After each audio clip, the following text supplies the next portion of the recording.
2024 లేదా 25లో డిగ్రీ లేదా బీటెక్ చదివారా? సాఫ్ట్వేర్ జాబ్ కోసం ఎదురు చూస్తున్నారా? అయితే కోడ్ జ్ఞాన్ 100 డేస్ కోర్సులో చేరండి, జాబ్ సాధించండి. వెల్కమ్ టు సుమంటివి. నేను మీ సుమంటి వినాయక్. పంచగ్రహ కూటమి 2026 జనవరి 19th and 20th వస్తుంది. దీని ఎఫెక్ట్ అసలు ఏ విధంగా ఉండేటువంటి అవకాశం ఉంటుంది అన్ని రాష్ట్రాల మీద అనేది ఈరోజు మనతో పాటు వైదిక ఆస్ట్రాలజర్ ఉమాగారు ఉన్నారు. వారి మాటలు తెలుసుకుందాం. నమస్కారం ఉమాగారు. నమస్తే నాగరాజు గారు. సరే, ఏదైనా సరే అంటే ప్రీవియస్గా నేను చేసినటువంటి షష్టగ్రహ కూటమి వీడియోలో ఏ విధంగా ఉండబోతుందని అంటే గతంలోనే మీరు చెప్పడం జరిగింది. అంటే ఇలా వర్షాలు ఎక్కువగా ఉండేటువంటి అవకాశం ఉంటుంది, దాంతోపాటు యుద్ధం వచ్చేటువంటి అవకాశం ఉంటుంది, సర్జికల్ స్ట్రైక్ లాంటివి జరిగేటువంటి అవకాశం ఉంటుంది, కొన్ని చోట్ల భూకంపాలు వస్తాయి అండ్ కొన్ని డ్యామేజెస్ జరుగుతాయని చెప్పేసి గతంలో చెప్పడం జరిగింది. సో దాన్ని బేస్ చేసుకుని అడుగుతున్నాను, పంచగ్రహ కూటమి ఎఫెక్ట్ ఏ రాశి వారికి ఏ విధంగా ఉండేటువంటి అవకాశం ఉంటుంది, పర్టికులర్గా ఇది ఎన్ని ఇయర్స్ తర్వాత వస్తుందండి అసలు? తప్పకుండా అండి. మేజర్లీ చెప్పాలి అంటే పంచగ్రహ కూటమి అనేటువంటిది 5 గ్రహాల యొక్క కలయిక అండి. సో మేజర్లీ మనం గ్రహాల యొక్క స్టేటస్ మనం చూస్తే గురువు అనేటువంటి ఆయన డిసెంబర్ 5వ తారీఖు తర్వాత నుంచి మిథునంలోనే వక్రగతిలో సంచారం చేస్తున్నారు. సింహరాశిలో కేతు అనేటువంటి ఆయన సంచారం చేస్తున్నారు. అయితే 15వ తారీఖు 2026 జనవరిలో అప్పటి వరకు కూడా 4 గ్రహాలైన రవి, కుజ, బుధ, శుక్ర గ్రహ సంచారములు ధనస్సు రాశిలో ఉంటాయండి. కరెక్ట్గా 15వ తారీఖున ఈ 4 గ్రహాలు కూడా మకర రాశిలోకి ప్రవేశించడం, అదే సమయంలోకి తరువాత 19, 20వ తారీఖుల్లో చంద్రగ్రహ సంచారములతో కలిసి మకర రాశి అని పిలువబడేటువంటి 10వ రాశిలో ఈ 5 గ్రహాల యొక్క కలయిక మనకి కనబడుతుంది. ఇది 2 రోజుల పాటు ఉండేటువంటి కలయిక అండి.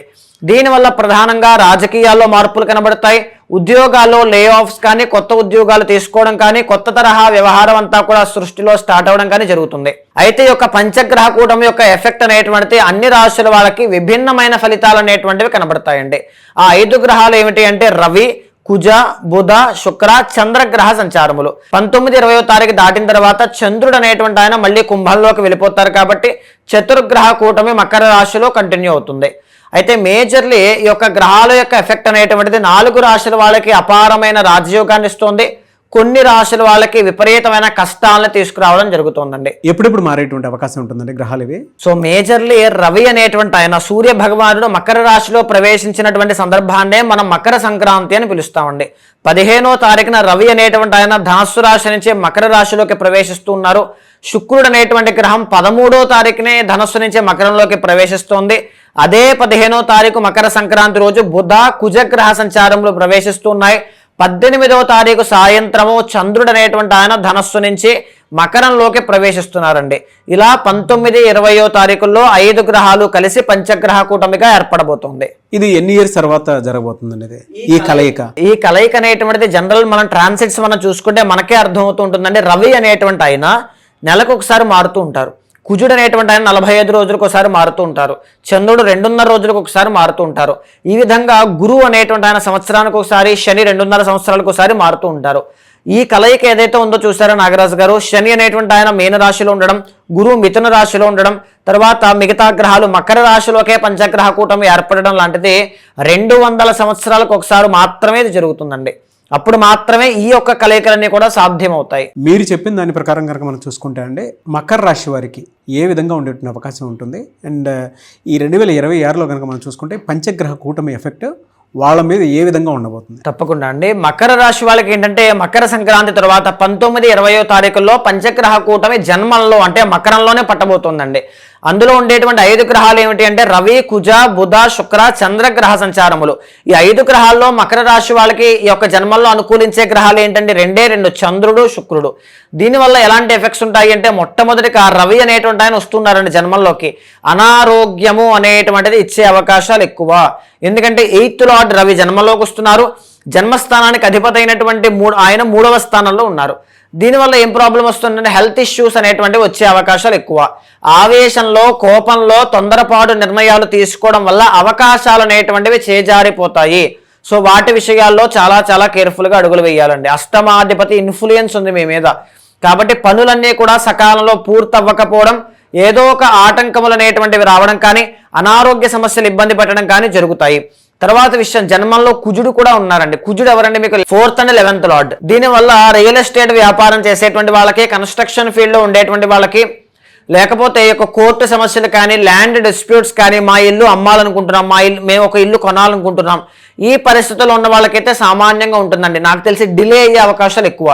జన్మలో ఎగ్జాల్టేషన్లో ఉన్నారు కాబట్టి డిలే అయ్యే ఛాన్సెస్ చాలా ఎక్కువగా ఉంటాయి. అయితే మేజర్లీ చెప్పాలి అంటే బుధుడి యొక్క సంచారం కూడా జన్మల్లో కనబడుతోంది.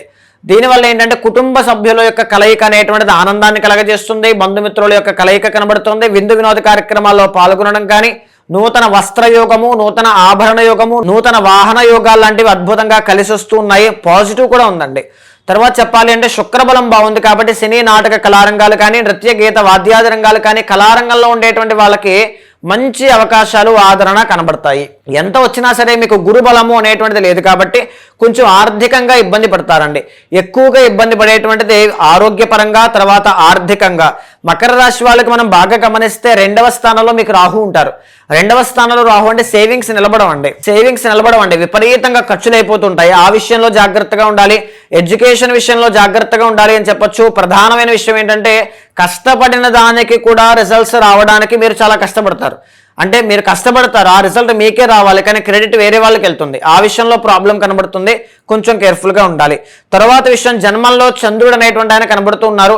కొంచెం ఈ విందు వినోద కార్యక్రమాలు కానీ, ఫ్యామిలీతో టైం స్పెండ్ చేయడం కానీ, వీటి వల్ల కావచ్చు, దేని వల్లైనా కావచ్చు. సప్తమాధిపతికి ఇన్ఫ్లుయెన్స్ జన్మల్లో ఉండడం వల్ల మానసిక ప్రశాంతత అనేటువంటిది ఉంటుంది. చంద్రబలం ఉంది కాబట్టి. తర్వాత యాంగ్జైటీ ఇష్యూస్ నుంచి కాస్త కొద్దిపాటి బ్రేక్ అనేటువంటిది కనబడుతుంది. కొంచెం ఫ్రీగా హ్యాపీగా ఉండగలుగుతారు. ఈవెన్ ఎంత హెల్త్ ఇష్యూస్ వచ్చినా, కోపంలో నిర్ణయాలు తీసుకున్నా, కెరీర్లో చేంజెస్ వచ్చినా, ఏమొచ్చినా కొంచెం పీస్ ఆఫ్ మైండ్తో 19th and 20th ఉండగలుగుతారు. ఆ తర్వాత వచ్చే ఎఫెక్ట్స్ మాత్రం కెరీర్ మీద ఆరోగ్యపరంగా ఉంటాయి, ఖచ్చితంగా ఉంటాయి. వీటి నుంచి బయటపడాలంటే మీరు ఏం చెయ్యాలి అంటే, నెంబర్ 1 మీరు చేయాల్సింది వనదుర్గా మహావిద్యా హోమం చేయండి. అది 2nd హౌస్లో ఉండేటువంటి రాహు యొక్క ఇన్ఫ్లుయెన్స్ తగ్గించడం వల్ల సేవింగ్స్ అనేటువంటివి నిలబడతాయి. 2వది, జన్మంలో రవి, కుజ, తర్వాత బుధగ్రహ సంచారములు ఉన్నాయి కాబట్టి వాటి నుంచి బయటికి రావడానికి ఆదిత్య హృదయం పారాయణ చేయడం, శ్రీదేవి ఖడ్గమాల స్తోత్రం అంటే రాసుకోండి. ఆ యొక్క స్తోత్రాన్ని ప్రతిరోజు సాయంత్రం పూట కానీ, ఉదయం పూట కానీ ఒకసారి పారాయణ చేయండి. దానివల్ల ఏ ప్రాబ్లము లేకుండా అనుకున్న పని, అమ్మవారి ఖడ్గానికి ఎలా అయితే తిరుగులేదో అలాగనే ఆ స్తోత్రాన్ని చదవడం వల్ల మీకు కూడా తిరుగు లేకుండా ముందుకు వెళ్తూ ఉంటారు. ఇకపోతే గురుబలము అనేటువంటిది లేదు కాబట్టి గురువారం నాడు కానీ, సోమవారం నాడు కానీ శివుడికి ఒకసారి అన్నాభిషేకము అనేటువంటిది చేయించండి. దీనివల్ల అద్భుతమైన శుభ ఫలితాలు కలుగుతాయి. పంచగ్రహ కూటమి ఎఫెక్ట్ కూడా మీ మీద ఉండదు. ఎనీవేస్ థ్యాంక్ యూ అండి. Thank you so much Uma గారు. ఎందుకు చాలా మందికి ఒక్కొక్క యాంగ్జైటీ ఉంటుంది, మాకు ఏ విధంగా ఉంటుందో అనేటువంటి. బట్ మీరు చెప్పిన దాని ప్రకారం అయితే కొంత రిలాక్సేషన్ ఉంది. అయితే 2026 మొత్తం మాకు ఏ విధంగా ఉండబోతుందని చెప్పేసి తెలుసుకోవాలి అనుకున్నటువంటి వాళ్ళు చాలా మంది ఉన్నారు. వాళ్ళు మిమ్మల్ని అప్రోచ్ అవ్వాలంటే ప్రాసెస్ ఏంటి? తప్పకుండా అండి. సో నూతన ఆంగ్ల సంవత్సరం వచ్చిందండి 2026లో. మీ యొక్క జాతకం ఎలా ఉండబోతోంది, లేకపోతే ఎక్కడెక్కడ మేజర్ ఈవెంట్స్ విషయంలో జాగ్రత్త పడాలి, ఇన్వెస్ట్మెంట్స్ కానీ, కెరీర్ కానీ, ఎడ్యుకేషన్ కానీ, మ్యారేజ్ కానీ, ఎవ్రీథింగ్, ఎక్కడైనా జాబ్ చేంజ్ చేయొచ్చా లేదా, ఎవ్రీథింగ్ అన్నీ కూడా డీటెయిల్డ్గా కావాలనుకుంటే పర్సనల్ చార్ట్ అనేటువంటి వ్యక్తిగత జాతకం చూడాలి. కాబట్టి అలాంటి వాళ్ళు ఎవరైనా ఉంటే మీకు కింద కనిపించే నెంబర్కి కాల్ చేస్తే మా వాళ్ళు మీకు పూర్తి వివరాలు అందిస్తారు.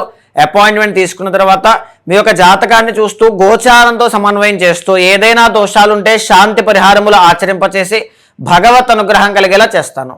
థ్యాంక్ యూ సో మచ్ అమ్మా గారు. నమస్తే అండి.